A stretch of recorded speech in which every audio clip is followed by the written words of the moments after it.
The year was 1892, and life in Cedar Creek was harder than anyone could imagine. This small mining town sat in the middle of nowhere, where dreams came to die, and hope was as rare as finding gold in an empty mine shaft. 20-year-old Rebecca had known nothing but struggle her entire life. When she was just a baby, her parents died in a mine collapse that took half the town's men with them. The other half who survived were too broken or too busy trying to feed their own families to worry about one more mouth. She grew up bouncing between families who saw her more as free labor than a child who needed love. By the time she turned 16, Rebecca had learned that the world was a cruel place for people who didn't fit into neat little boxes. She was bigger than other girls her age, and in a town where food was scarce, being overweight made people whisper behind her back, "How can she be so big when the rest of us are skin and bones?" they'd say, not knowing that Rebecca ate scraps and leftovers whatever she could find. Her body held onto every bit of food like it was preparing for a famine that never seemed to end. The families who had taken her in over the years eventually grew tired of having another person to feed. One by one, they found excuses to send her away. "We just can't afford it anymore," they'd say, looking anywhere but into her eyes. "You understand, don't you?" But Rebecca didn't understand. She didn't understand why nobody wanted her around. She didn't understand why she had to sleep in barns and storage rooms while other girls her age were planning their futures. Most of all, she didn't understand why God had made her different from everyone else. By the time she was 20, Rebecca was completely alone. She had no family, no friends, and no money. The small jobs she could find, washing clothes, cleaning, houses, helping in the general store, barely kept her alive. She lived in an old shack at the edge of town that nobody else wanted. The roof leaked when it rained, and the wind whistled through the cracks in the walls during winter. But even that wasn't enough to keep her safe from the wolves that circled whenever someone was down on their luck. Cedar Creek had a dark side that people didn't like to talk about. When times got really tough, when people owed money they couldn't pay back, when women had nowhere else to turn, certain men in town saw opportunity. They called themselves businessmen, but everyone knew what they really were. The winter of 1892 was particularly harsh. The mines weren't producing much gold, and half the men in town were out of work. Food was running low, and desperation hung in the air like smoke from the mining fires that never seemed to go out. That's when Rebecca's landlord came knocking. He was a thin, greedy man with yellow teeth and cold eyes. "Time to pay up," he said, standing in her doorway like a vulture waiting for something to die. "I don't have the money right now," Rebecca said, her voice barely above a whisper. "But I can work it off. I can clean your house, do your laundry, whatever you need." The man laughed, but there was no humor in it. "Work it off? Girl, you owe me 3 months' rent. That's more money than you'll make in a year doing odd jobs." He looked her up and down in a way that made her skin crawl. "But lucky for you, I know some people who might be interested in making a deal." Rebecca's blood turned cold. She had heard whispers about girls who made deals when they couldn't pay their debts. None of those stories had happy endings. "What kind of deal?" she asked, though part of her already knew the answer. "The kind where everyone gets what they need," the landlord said with a grin that showed all his yellow teeth. "You get a place to stay and food to eat. My friends get, well, let's just say they get their money's worth." Rebecca wanted to run, but where could she go? She had no money, no family, and winter was closing in fast. The next town was 50 miles away through dangerous territory. Even if she could make the journey, what would be waiting for her there? Probably the same thing. "I need time to think," she said. "Time's up," the landlord replied. "You can come willingly, or I can have the sheriff drag you out. Either way, you're coming with me." That's how Rebecca found herself standing on a makeshift platform in the back room of the town's seediest saloon. The air was thick with tobacco smoke and the smell of unwashed bodies. Men crowded around, their faces lit by flickering oil lamps that cast long shadows on the walls. She had never felt so small, even though she was bigger than most of the women these men were used to seeing. They looked at her like she was a piece of livestock at an auction, commenting on her appearance without any shame. "She's got some meat on her bones," one man said with a laugh. Might be good for keeping warm in winter. Question is, has anyone else had a taste? Another man called out, causing the room to erupt in crude laughter. Rebecca wanted to disappear. She wanted to wake up from this nightmare and find herself back in the orphanage where at least she had been treated with basic human decency. But this was real and there was no escape. The auctioneer was a fat man with a voice like gravel. All right, gentlemen, let's start the bidding. This here's a young lady in need of a new situation. She's strong, she can work, and she's available. The bidding started at $5. Rebecca closed her eyes and tried to pretend she was somewhere else. Maybe sitting by a warm fire with people who cared about her. Maybe in a real home where she belonged. But the harsh reality of men shouting numbers brought her back to the present. $5 became $4. $4 became $3. With each drop in price, Rebecca felt her worth as a human being diminish. Come on, boys, the auctioneer called out. Surely someone can use a good worker around the house. Think of all the chores she could do. The room was getting quieter. The men were losing interest. Rebecca wasn't what they were looking for. She was too big, too plain, too different from their usual preferences. $2, a voice called out from the back of the room. Rebecca opened her eyes to see who had spoken, but the smoke and shadows made it impossible to make out faces. $2 going once, the auctioneer said, sounding bored. Going twice? Rebecca felt like she was falling down a deep well. $2. That's what her entire life was worth. $2 wouldn't even buy a decent meal in this town. Sold, the auctioneer shouted, bringing down his gavel with a loud bang. And just like that, Rebecca's fate was sealed. She belonged to someone now. Someone who thought she was worth exactly $2 and not a penny more. As the crowd began to disperse, Rebecca stood frozen on the platform. She couldn't move, couldn't think, couldn't even cry. She had reached the absolute bottom of human existence. There was nowhere lower to fall. A figure emerged from the shadows at the back of the room. He was older than most of the other men, with gray hair and clothes that had seen better days. His face was weathered from years of hard work, but his eyes were different from the others. There was something in them that Rebecca hadn't seen in a long time. There was kindness. But even kindness couldn't change the fact that he had just bought her like a piece of property. Rebecca didn't know what would happen next, but she knew that whatever it was, it would be better than standing on that platform being judged by men who saw her as less than human. The man approached the platform slowly, as if he understood that sudden movements might frighten her even more. When he spoke, his voice was quiet and gentle. "It's going to be all right," he said, though Rebecca couldn't understand how anything would ever be all right again. As she followed him out of that smoke-filled room and into the cold night air, Rebecca wondered if this was how her story would end. Sold to a stranger for the price of a cheap bottle of whiskey, with no hope of ever being anything more than someone else's property. But sometimes life has a way of surprising us when we least expect it. Sometimes the darkest hour really is just before the dawn. The walk through Cedar Creek's empty streets felt like the longest journey of Rebecca's life. Every step took her further away from the only world she had ever known, even if that world had never truly wanted her. The man walking beside her hadn't said much since they left the saloon. His name was Ben, and he moved with the slow, steady pace of someone who had learned that rushing through life only led to more problems. His boots crunched on the frozen dirt road, and his breath made small clouds in the cold air. Rebecca kept waiting for him to grab her arm or push her along faster, the way she had seen other men treat women they had bought. But Ben kept his hands to himself and matched his pace to hers, even though her shorter legs made her walk slower than him. "You don't have to be afraid," he said quietly as they walked. "I know this whole situation is terrible, and I know you don't have any reason to trust me, but I'm not going to hurt you." Rebecca didn't respond. She had learned long ago that men said a lot of things they didn't mean, especially when they wanted something from you. Actions mattered more than words, and she would judge this Ben fellow by what he did, not what he said. They walked for about 15 minutes before reaching the outskirts of town.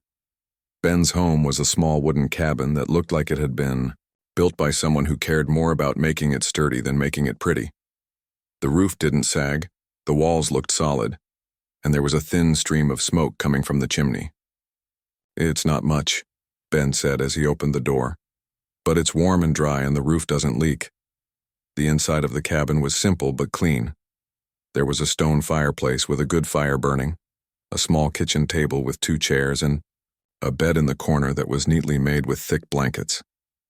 The walls were lined with shelves that held books, tools, and other belongings that spoke of a man who had lived alone for a long time, but had made the best of it. Rebecca stood just inside the doorway, unsure of what she was supposed to do. In her experience, when men brought women to their homes, they usually made their expectations very clear very quickly. But Ben just walked over to the fireplace and added another log. "You must be cold," he said. "Come sit by the fire and warm up." Rebecca hesitated. "What do you want me to do?" Ben looked surprised by the question. "Right now? Nothing. You look like you haven't eaten in days and you're shivering. Let's take care of those things first." He moved around the small kitchen with practiced ease, heating up a pot of stew that had been sitting on the back of the stove. The smell filled the cabin and made Rebecca's stomach growl loudly enough that they both heard it. "When's the last time you had a real meal?" Ben asked. Rebecca tried to remember. 3 days ago, I think. Mrs. Henderson let me clean her house in exchange for some leftover bread and soup." Ben shook his head sadly. "No wonder you're so thin under all those layers of clothes." Rebecca flinched. She had always been told she was too big, too fat, taking up too much space. Hearing someone call her thin was confusing and unexpected.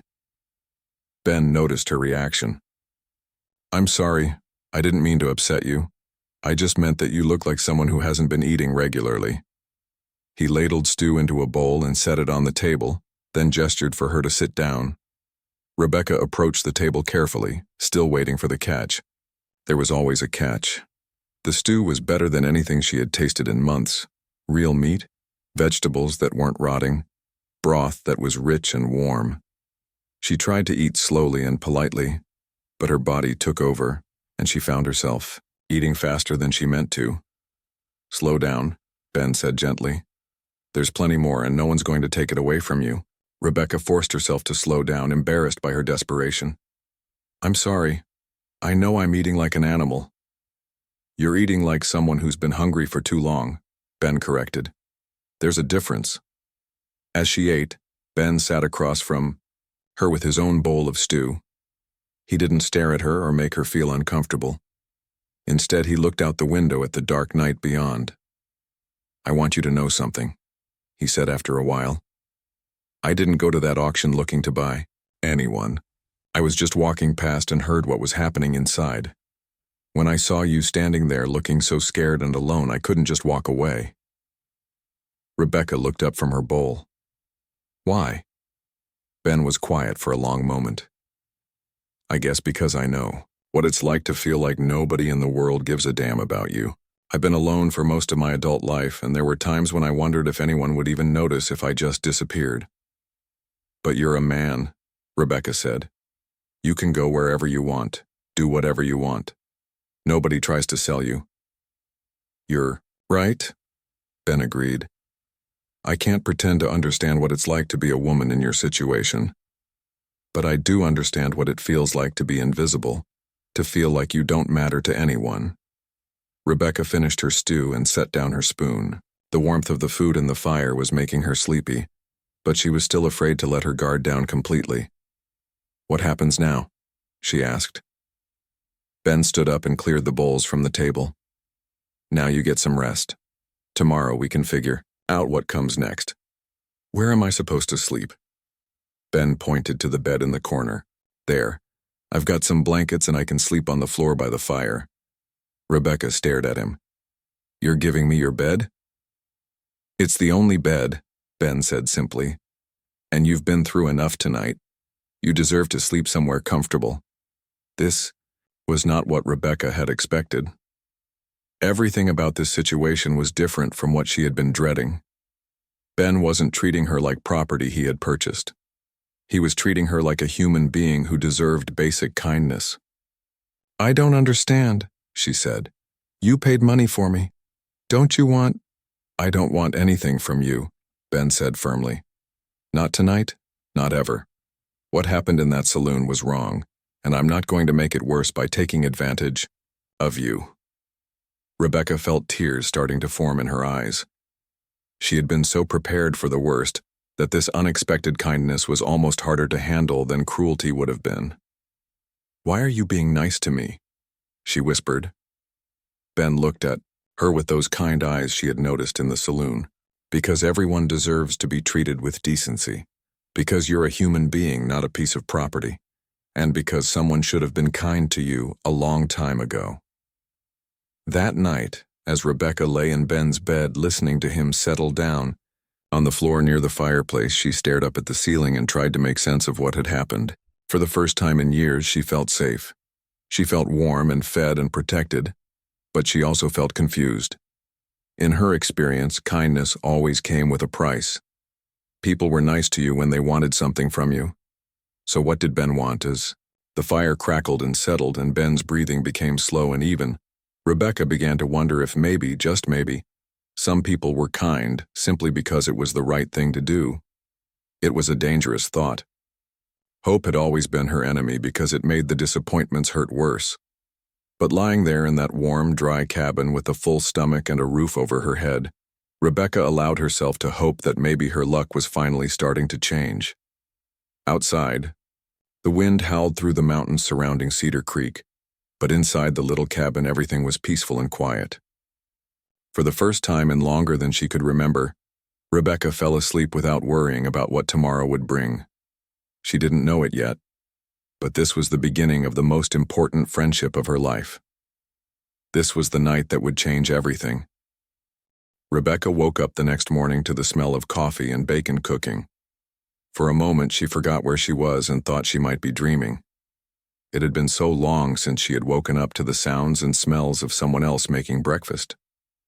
When she sat up in bed, she saw Ben moving quietly around the small kitchen, trying not to wake her. The morning sunlight streaming through the window showed her things about the cabin that she hadn't noticed in the darkness the night before. There were books everywhere. Not just a few books like most people had, but dozens of them lined up on shelves that Ben had clearly built himself.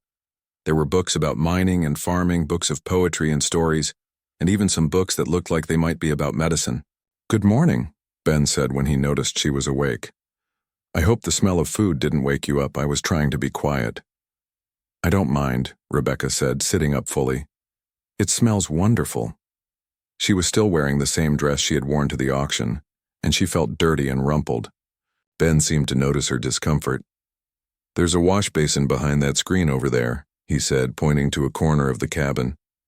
"And I've got some soap and a clean towel if you'd like to freshen up before breakfast." Rebecca nodded gratefully and made her way over to the washing area. The water was cold, but it felt good to clean her face and hands. When she looked at herself in the small mirror hanging on the wall, she barely recognized the person looking back at her. Her face was thinner than she remembered, and there were dark circles under her eyes that spoke of too many sleepless nights. Her brown hair was tangled and dull. She looked like exactly what she was, a woman who had been struggling just to survive. When she came back to the table, Ben had set out a plate of eggs, bacon, and fresh bread. There was more food on that one plate than Rebecca usually saw in a week. "This is too much," she said. "I can't eat all of this." "Eat what you can," Ben said, sitting down across from her with his own plate. "What you don't finish, we can save for later." As they ate, Ben told Rebecca a little bit about himself. He had been working in the mines around Cedar Creek for almost 20 years. He lived alone because his wife had died of fever 5 years earlier, and they had never had children. "I'm sorry about your wife," Rebecca said quietly. Ben nodded. "Anna was a good woman. She would have liked you, I think." "How can you know that? You don't even know me. I know you've been through more hardship than most people could handle, and you're still here. I know you have good manners and you're grateful for kindness. Anna always said you could tell a lot about people by how they treated others when they didn't have to." After breakfast, Ben showed Rebecca around the small property. Behind the cabin was a garden area that was covered with snow now, but Ben explained how he grew vegetables there during the warmer months. There was also a small barn where he kept his horse and some chickens. The chickens keep laying eggs even in winter if you take care of them right, Ben explained as they gathered. The morning eggs. And the horse helps me get to town and back when the weather's bad.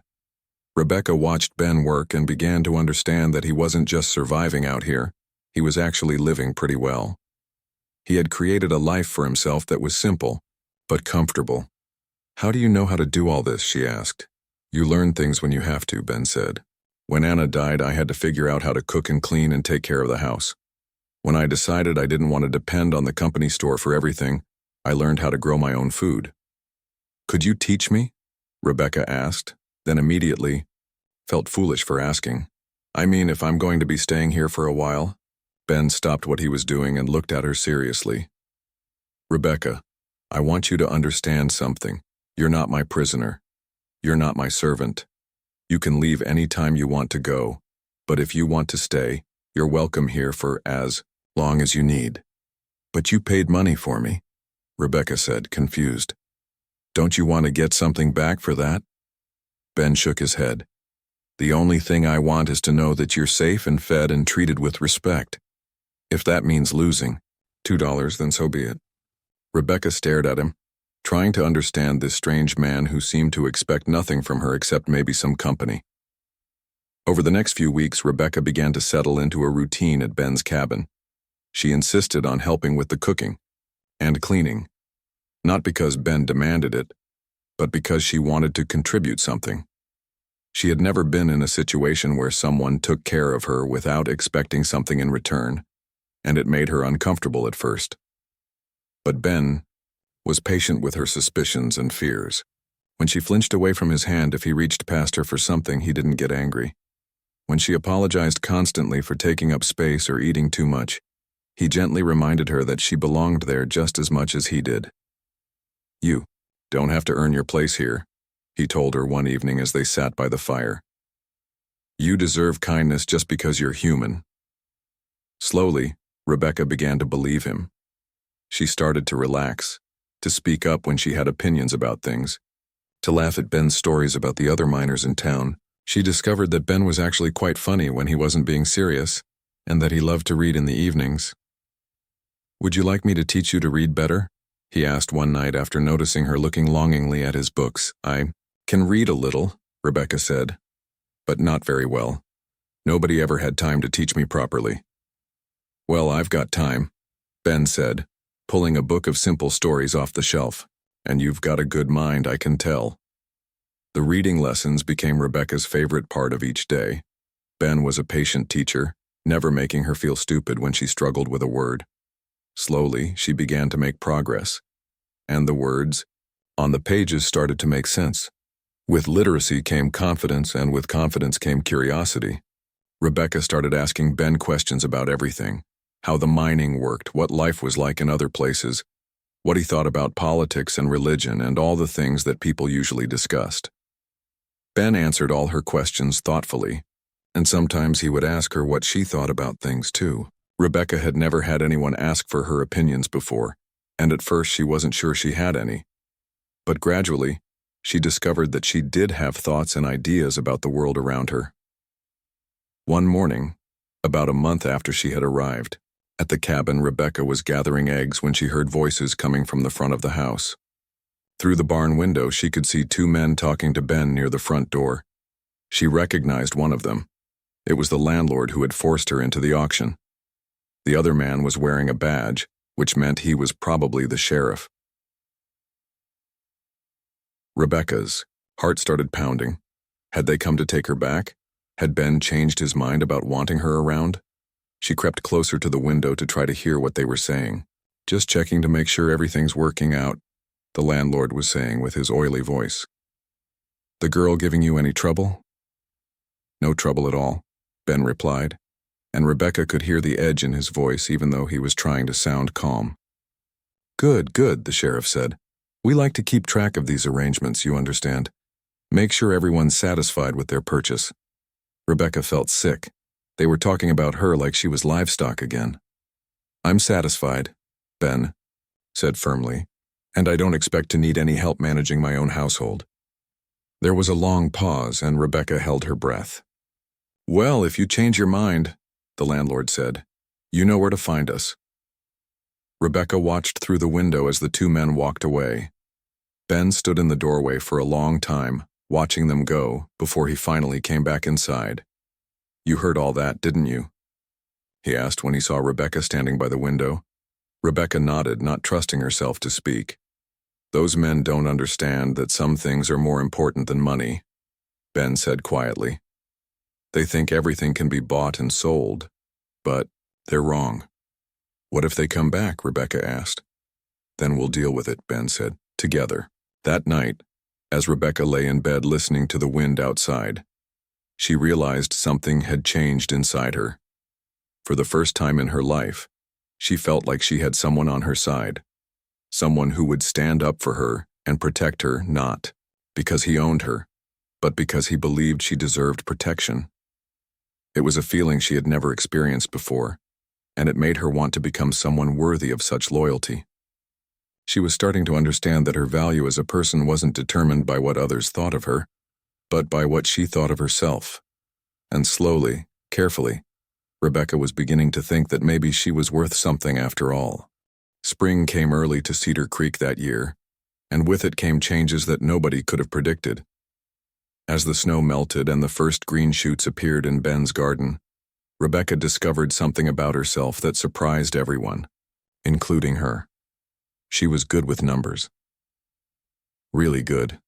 It started when Ben was trying to figure out his accounts one evening after dinner. He had been keeping track of his expenses and income from his mining work, but the columns of figures weren't adding up right. "I must be missing something," he muttered, running his finger down the rows of numbers for the third time. "But I can't figure out what." Rebecca, who had been reading quietly by the fire, looked over at the papers spread across the kitchen table. Even from across the room, she could see the mistake. "You wrote down $15 for supplies on March 3rd, but you added it as $50 in your total," she said without thinking. Ben looked up at her in surprise. "How did you see that from over there?" Rebecca blushed and looked down at her book. "I'm sorry, I shouldn't have been looking at your private business." "No, don't apologize," Ben said, waving her over to the table. "Come here and show me what you saw." Hesitantly, Rebecca came over and pointed to the error. Then she noticed another one, and another. Within a few minutes, she had found 4 mistakes that Ben had missed, and his accounts balanced perfectly. "How did you do that so fast?" Ben asked, staring at her in amazement. "I don't know," Rebecca said honestly. "Numbers just make sense to me. They always have." Over the next few days, Ben started bringing her more complicated problems to solve. Tax calculations, measurements for building projects, even some of the complex formulas the mining company used to calculate ore yields. Rebecca worked through them all with ease, often finding shortcuts that made the math simpler. "This is a real gift," Ben told her one morning as she quickly calculated how much lumber he would need to build a new chicken coop. "You know that, don't you?" Rebecca shrugged. "It's just numbers. Anyone can do it if they think about it." "No," Ben said firmly. "Not anyone can do what you just did.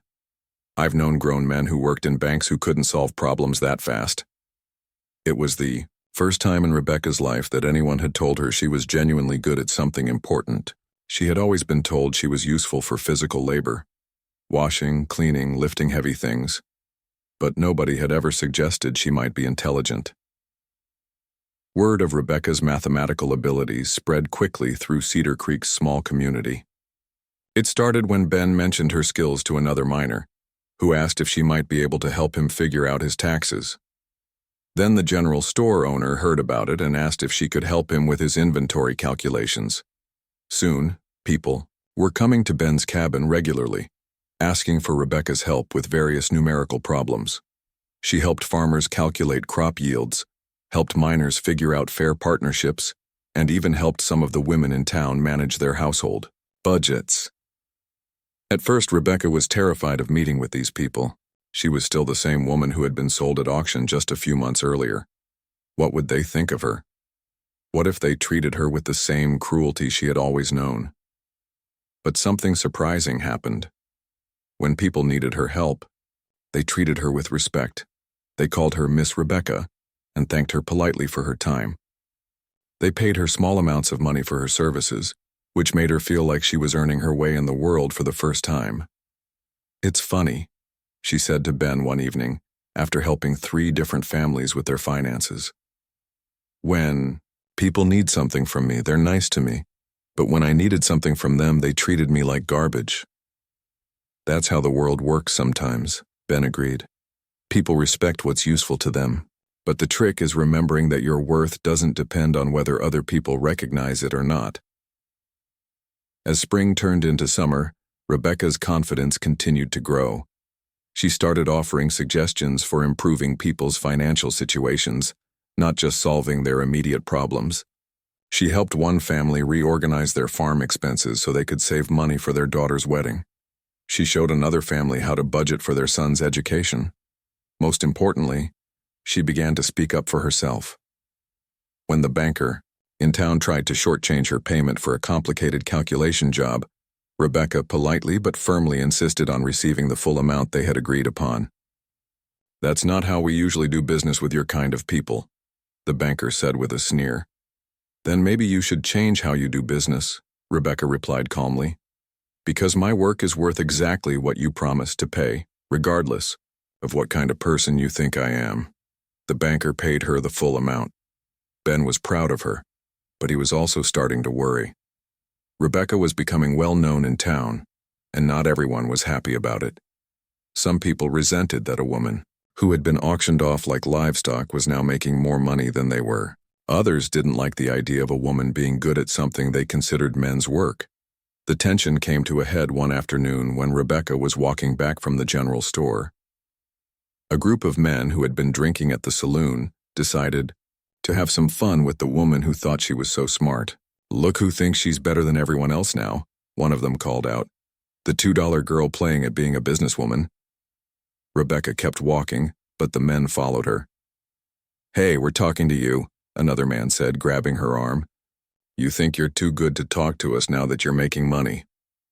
Rebecca tried to pull her arm free, but the man's grip was too strong. "Please let me go," she said as calmly as she could manage. "Maybe we should remind you where you came from," the third man said with a laugh. "Maybe we should see if you're still worth that $2. That's when Rebecca did something that surprised everyone, including herself. Instead of cowering or begging, she looked the man directly in the eye and spoke with a voice full of authority. "Take your hands off me, right now," she said firmly. "I haven't done anything to you, and I don't owe you anything." "You don't owe us anything?" The first man laughed. "You're living in comfort because someone was stupid enough to waste money on you. The least you could do is show some gratitude." "I am grateful," Rebecca said, still not backing down. "I'm grateful to the man who showed me kindness when no one else would.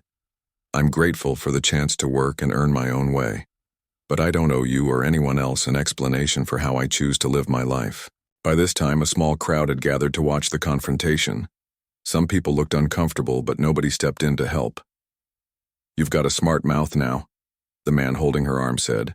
"Maybe someone should teach you some manners. Is there a problem here?" Everyone turned to see Ben approaching. He didn't look angry or threatening, but there was something in his voice that made all 3 men take a step back. "No problem," the first man said quickly. "We were just having a friendly conversation." "Didn't look very friendly to me," Ben said calmly. "Looked like 3 grown men bothering a woman who was just trying to walk home." "She's not just any woman," one of the men protested. She's what?" Ben asked, and now there was definitely steel in his voice. The man looked around at the crowd of people watching and seemed to realize that he was about to say something that would make him look bad in front of the whole town. "Nothing," he muttered. "Forget it." The 3 men shuffled away, and the crowd began to disperse. Ben walked Rebecca home without saying much, but she could tell he was thinking hard about something. "I'm sorry that happened," he said when they reached the cabin. "It's not your fault," Rebecca replied, "and I'm not sorry it happened." Ben looked surprised. "You're not?" "No," Rebecca said firmly. Because for the first time in my life, when someone tried to make me feel small, I didn't let them. I stood up for myself. I didn't need anyone to rescue me. You're right, Ben said with a smile. You handled that perfectly. Anna would have been proud of you. That night, as Rebecca lay in bed thinking about the day's events, she realized that something fundamental had changed inside her. She was no longer the frightened, desperate woman who had been sold at auction 6 months earlier. She was someone who had found her voice and learned to use it. She was someone who had discovered her talents and wasn't afraid to share them with the world. Most importantly, she was someone who knew her own worth and wouldn't let anyone convince her otherwise. It was a transformation that went much deeper than learning to read or getting good at mathematics. Rebecca had learned to believe in herself, and that made all the difference in the world. But she was about to discover that believing in yourself was just the first step. The real test would come when she had to decide what to do with her newfound confidence and abilities. 2 years had passed since that terrible night at the auction, and Cedar Creek looked different to Rebecca now. The same dusty streets and weathered buildings were still there, but she saw them through different eyes. She was no longer a desperate woman with nowhere to go. She was a respected member of the community with her own business and her own money. Rebecca's financial consulting had grown beyond anyone's expectations, including her own. What started as helping neighbors with simple calculations had become a thriving service that people traveled from other towns to use. She had helped 3 families save their farms from foreclosure, assisted 2 men in starting profitable businesses, and even caught an error in the mining company's books that saved the workers from having their wages cut unfairly. But success brought its own challenges. The bigger her reputation grew, the more attention she attracted from people who didn't think a woman should be doing men's work. Some of the opposition came from jealousy, some from tradition, and some from people who simply couldn't accept that the woman they had seen sold for $2 was now making more money than they were. The situation came to a head on a warm September morning when Rebecca was working at the small desk Ben had built for her in the corner of the cabin. She was reviewing the books for the new hotel that was being built in town when she heard horses approaching outside. Through the window, she could see Sheriff Morrison riding up with 2 other men she didn't recognize. One was wearing a suit that marked him as someone from outside Cedar Creek, probably from the county seat. The other looked like a businessman, with clean clothes and soft hands that had never done manual labor. Ben was working in the garden, and he stood up to greet the visitors. Rebecca couldn't hear the conversation, but she could tell from Ben's body language that it wasn't friendly. After a few minutes, Ben came inside, his face grim. "They want to talk to you," he said quietly. "About what?" "Apparently, someone has been complaining that you're practicing business without proper licenses. They're saying you need to stop giving financial advice or face legal consequences." Rebecca felt her stomach drop. "Can they do that?" "I don't know," Ben admitted. "But we're going to find out." Rebecca walked outside to face the 3 men. The sheriff looked uncomfortable, like he didn't want to be there. The man in the suit was shuffling through papers importantly. The businessman was staring at Rebecca with unconcealed disgust. "Miss Rebecca," the sheriff said formally. "This is Mr. Patterson from the county courthouse and Mr. Blackwood from the Cedar Creek Business Association." Rebecca nodded politely. "Gentlemen, how can I help you?" Mr. Patterson cleared his throat and consulted his papers. "We've received complaints that you're providing financial services without proper certification. In this county, anyone who wants to offer business advice for money needs to be licensed by the state." "I see," Rebecca said calmly. "And how does one obtain such a license?" Mr. Blackwood stepped forward with a sneer. "You have to pass examinations that prove you understand business law, accounting principles, and financial regulations. The examinations are given twice a year in the state capitol." "When is the next examination?" The 3 men looked surprised. They had obviously expected her to be intimidated by their official presence and stop her business immediately.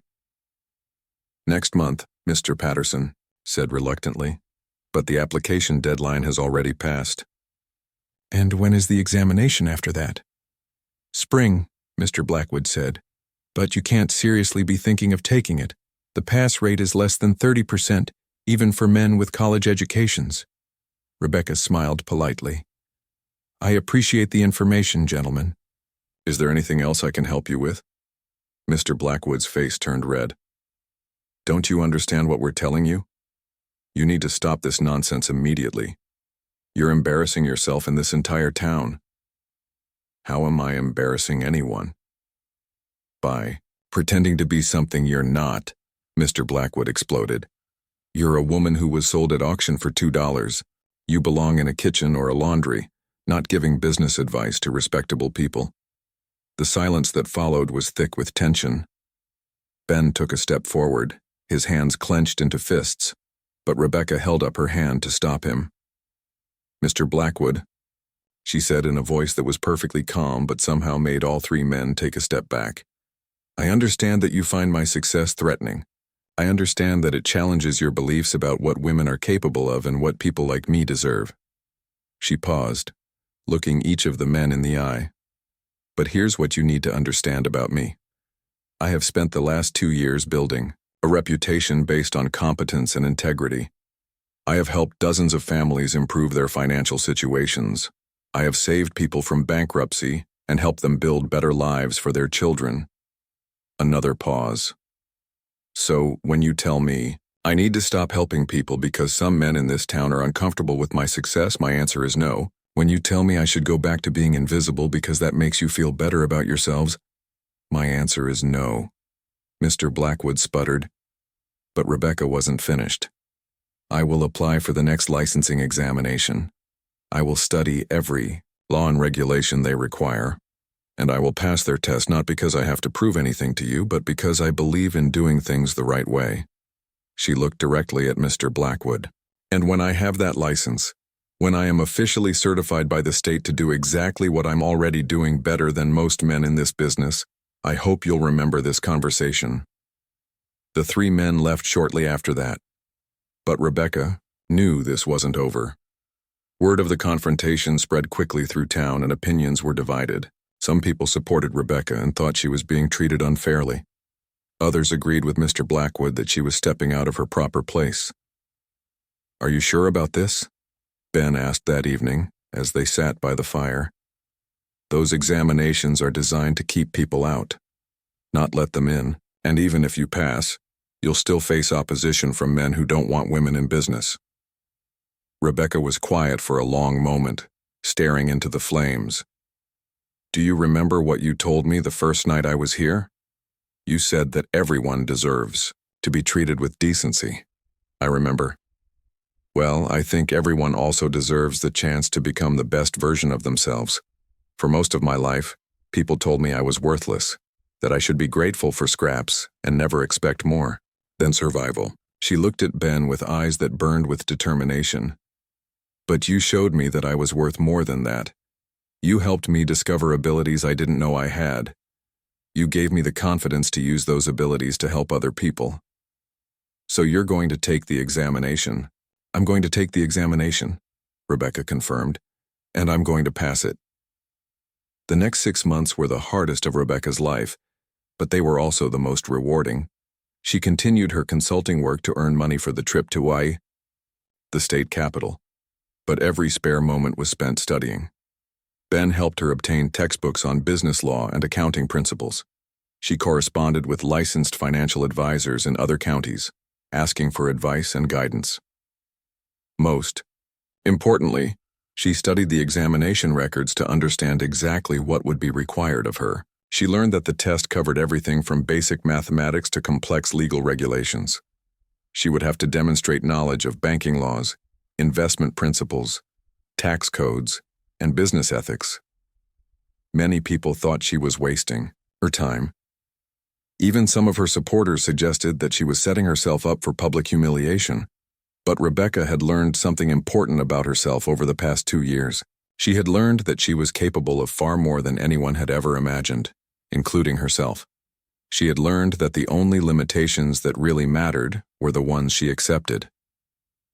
When spring finally arrived, Rebecca traveled to the state capital with Ben's blessing and the good wishes of everyone who believed in her.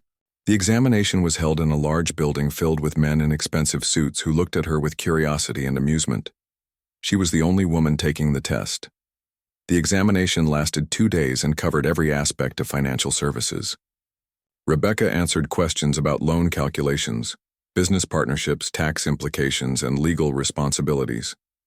She solved complex problems involving compound interest, asset valuations, and risk assessments. When it was over, she felt exhausted but confident. She had answered every question to the best of her ability, and she knew she had done well. 3 weeks later, the results arrived by mail. Rebecca had not only passed the examination, she had achieved the highest score of anyone who took it that year. When she returned to Cedar Creek with her official license, the whole dynamic of the town seemed to shift. The people who had supported her were proud and excited.